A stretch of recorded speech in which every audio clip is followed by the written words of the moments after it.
Hello, my name is Carl Niji and I'm what's known as a Davis facilitator. I live and work in Ottawa, Canada.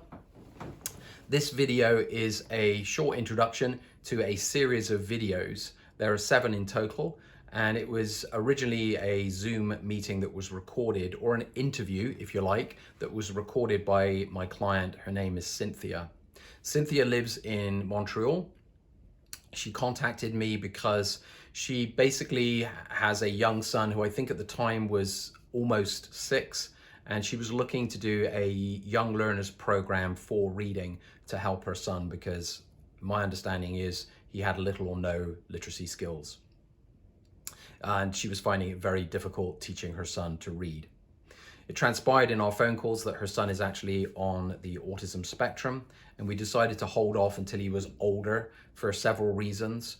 And now she recently recontacted me, and we're going to be doing an assessment hopefully in the next couple of months. Cynthia herself has a YouTube channel. I'll list it below. She is basically recording, my understanding is she's recording her progress or her journey with her son and the help that she finds and what she finds helpful and what she doesn't. She found my YouTube channel, she looked at my videos, she then went and read all of Ron's books, I believe, and became very, very interested in everything Davis. I think at this point we've had maybe 4 phone calls, and this is a recording of one of those calls that we had. She then chopped up into 7 videos, she sent them to me, and I've decided to release them on my YouTube channel. So that's it for now, and see you at the end of the video. Bye. Hi, everybody. Today, I am very, very excited to have on our show Carl Niji. He is a licensed Davis facilitator. He's been working since 2010, helping children, teens, and adults overcome some of the struggles associated with dyslexia. So welcome, Carl. Could you, I'm so happy to have you. First of all, can you just explain what is dyslexia? I mean, to a parent whose child, let's say, has just been diagnosed with dyslexia, what should they be thinking? Okay, well, hello everybody, and thank you for having me. It's really nice to be here. I'm happy to do this. It's fun. Um, yeah, that's a big question, because the way we look at this term called dyslexia is it's a little bit more complicated than what most people think. What's happened over the last 50 years is that medicine and psychology has looked at what people can't do in academia and then begin to group symptoms together and say, well, this person can't do these things, so we're going to attach a label to that so we can discuss it as one psychologist to another psychologist, or one educator to a psychologist. So that means that there are now over 70 different labels in the DSM that fall under this category of a learning disability. I put it in quotation marks because for me, as somebody who is dyslexic myself and leaving school unable to read, I wasn't diagnosed until I was 22, something like that. So, and I was diagnosed as dyslexic.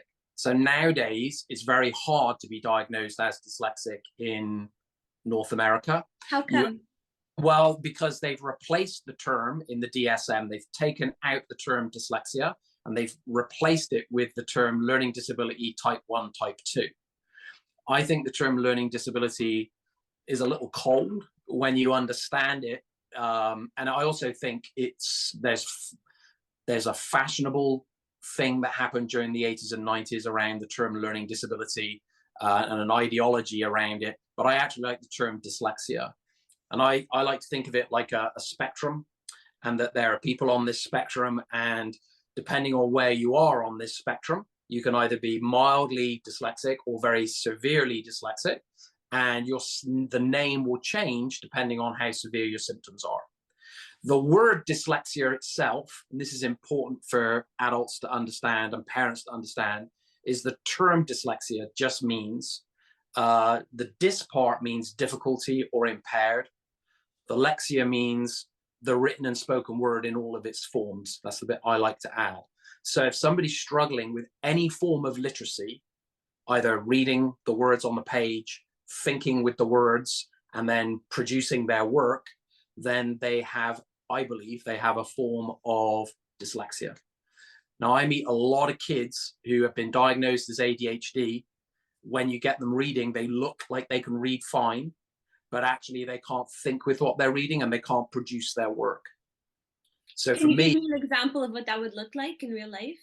so in real life, when you test people who are, they look like they're competent readers, is they can read every single word on the page.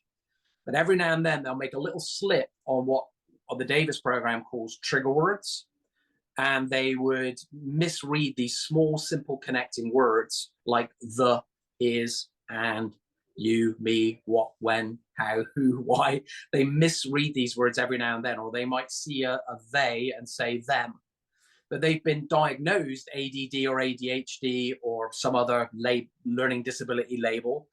And people think they can read well because, generally speaking, they read every single word on the page at their grade level. But then every now and then, if you leave them reading long enough, they'll slip up on these words to a degree. Sometimes in a paragraph, they might do it once or twice. Sometimes in a paragraph, they might do it 5 or 10 times. It depends on the person. But And what this we is do, like, sorry, go on.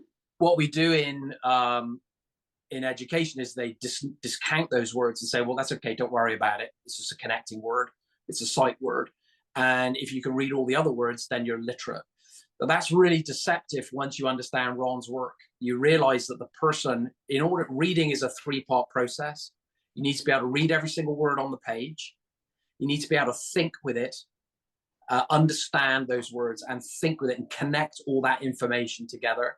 And then you need to be able to communicate what you know to another person about what you've read. And this is where the ADHD types let themselves down, because they can't prove their work or show their work.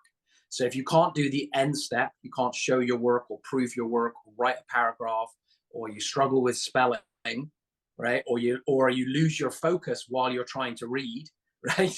And then you can't show your work at the end. That means the first 2 steps didn't happen properly. And this is where people, I think, get mislabeled. And it's really to do with what the Davis program, what Ron Davis discovered and what the Davis program is based on. So dyslexia, from our point of view, is a much broader catch-all. And what medicine says is they have this big catch-all that they call a learning disability. And then they break it down into a specific learning disability. But when you look and you look and you look and you look, they don't know what's causing the problem. The main difference between the Davis method and every other method that is out there is Ron Davis is claiming, and from all the work I've been doing for the last sort of 13, 14 years, has proven that it is, he knows what is causing these learning disabilities that we choose to call dyslexia. Hi, I do hope you enjoyed that video. If you would like to find the nearest Davis facilitator to you, you need to go to the links below. They'll be listed in the description somewhere, depending on which channel you're watching this on.